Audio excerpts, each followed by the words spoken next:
ভাইয়া হানির অপর নাম হচ্ছে জীবন, আর বাংলাদেশের অপর নাম হচ্ছে যে আন্দোলন। বিগত 16 বছরের যে আন্দোলন গত 9 মাসে তার থেকে 14 ডাবল আন্দোলন হইতেছে। যদি ঢাকা শহরের মাড়িয়ে গিন, এই যে পল্টনের মাড়ি, হাতিঝিলের মাড়িয়ে গিনে যদি জোবান থাকতো, মানুষের মতো যদি আত্রত থাকতো, আন্দোলনত শিক্ষার্থী বলেন, আন্দোলনত যে কোনো গ্রুপ থাকতো, এগুলো শুধু কিয়া হুমদে হুমদে মানে শুধু টিআই ভাইয়া, তো বুঝছেন ভাইয়া।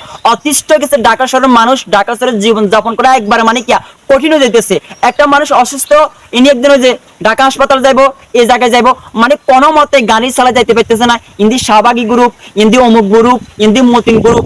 এর জন্য কইতেছি ভাইয়া, এই যে দ্বিতীয়বার যদি কোনো স্বৈরাচার বাংলাদেশে আসে, এর পতন করে বেলায় মানুষ আর কোনোদিনও কিয়া এই যে আন্দোলন করতে না। কারণ এক আন্দোলন করে মানুষের শিক্ষা হয়ে গেছে, মানুষ চাইছিল একটু শান্তির জন্য। এই শান্তিটা এখন তোমরাও বেলাইতেছ। তোমরা যে স্বৈরাচার পতন করার পরে তোমাদের চাওয়া পাওয়ার কোনো অভাবই নাই। কি কইছি কথা বুঝছো নি ভাইয়া? যদি পল্টনের মারিয়ে গিন, তারপরে যে হাতিঝিলের মারিয়ে গিন, তারপরে যে ঢাকা শহরের মারিয়ে গিনে যে জোবান থাকতো, আত্র থাকতো, তখন শুধু টিয়ে ভাইয়া। তো কি কইছি কথা বুঝতি ভাইয়ারা? তো বেশি কথা কইতাম না, বেশি কথা বলে চাকরি থাকতো না। 1 2 3 কিরিং করে ভিডিওটা শেয়ার দিন। সবাই ভালো থাকবেন। আসসালামু আলাইকুম।